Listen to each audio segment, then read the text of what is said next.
نبی اکرم صلی اللہ علیہ وسلم خیبر سے واپس آ رہے تھے، رات کا سفر کر رہے تھے اور کافی دیر ہو چکی تھی، تو آپ صلی اللہ علیہ وسلم کو صحابہ نے کہا اللہ کے نبی بہتر ہوتا اگر آپ یہاں پہ رک جاتے، پڑاؤ ڈال لیتے تاکہ ہم ریسٹ کر لیتے۔ تو آپ صلی اللہ علیہ وسلم نے کہا کہ مجھے یہ ڈر ہے کہ کہیں سونے کی وجہ سے تمہاری فجر کی نماز نہ مس ہو جائے۔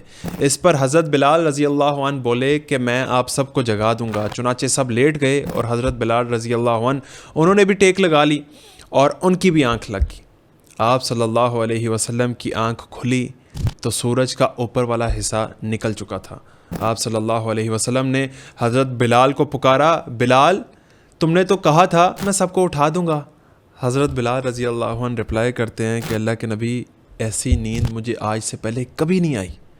تو آپ صلی اللہ علیہ وسلم نے کہا کہ اللہ سبحانہ و تعالیٰ تمہاری روح کو قبض کر لیتا ہے، کیپچر کر لیتا ہے، اور جب اس کی مرضی ہوتی ہے وہ اس کو ریلیز کر دیتا ہے، تمہاری طرف تمہاری روح کو واپس بھیج دیتا ہے۔ اور پھر حضرت بلال رضی اللہ عنہ ان کو حکم دیا کہ اٹھو اور اذان دو۔ پھر آپ صلی اللہ علیہ وسلم نے سورج پوری طرح نکلنے کا انتظار کیا، سورج پوری طرح نکل گیا، روشن ہو گیا، پھر اللہ کے نبی صلی اللہ علیہ وسلم نے فجر کی نماز کروائی۔